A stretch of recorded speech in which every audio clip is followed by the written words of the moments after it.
freefall. Blood sales, hunger, mass debt, shutdowns, and anger spilling into streets. At the end of 2025, a series of viral videos on Chinese social media paint a bleak picture: long queues of people donating blood or participating in clinical drug trials just to survive day to day. Once bustling industrial zones, now desolate with factories shutting down one after another, empty shops, and many sleeping on the streets in bone-chilling cold. These images not only highlight economic hardship, but also reveal a society teetering on the brink, with widespread unemployment, mounting debt, and simmering resentment, ready to ignite at the slightest spark. The most prominent and controversial development is the credit policy announced by the People's Bank of China, PBOC, on December 22, 2025. Small overdue records under 10,000 yuan, about 1,420 from 2020 to 2025, will be erased if fully repaid by March 31, 2026. This one-time measure aims to ease the post-COVID burden and help citizens rebuild their credit. However, many argue that it indirectly encourages borrowing new loans to pay off old ones, applying corporate finance tactics to ordinary people, while implicitly acknowledging the massive scale of bad debt and the urgent need to stimulate consumption and lending to revive the economy. Daily life on the ground is far harsher than official statistics suggest.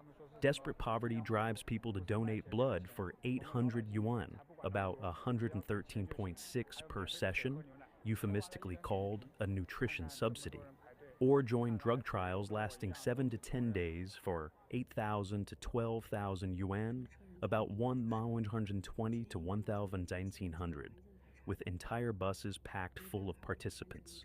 Stories abound. An elderly man buying just 2 yuan worth of pig head meat. The homeless rummaging through trash for one meal a day. Urban youth eating nothing but boiled cabbage for a month without meat. These reveal stark wealth inequality and a severe drop in purchasing power. High unemployment has pushed many onto the streets. Taxis in Kunming go all day with few fares. KFC outlets and major malls remain eerily empty even on weekends.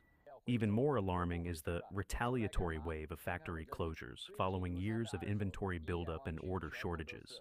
Industrial parks lie in ruins. Warehouses overflow with secondhand equipment no one wants. And owners sell off machinery before heading home to lie flat. Sewing factories, food processors, chemical plants, and even large furniture conglomerates are collapsing en masse. Bosses fleeing, workers unpaid and furious. Foreign brands like Triumph, Germany, have fully exited China after 33 years, joined by French apparel labels and tech firms, all citing weak domestic consumption.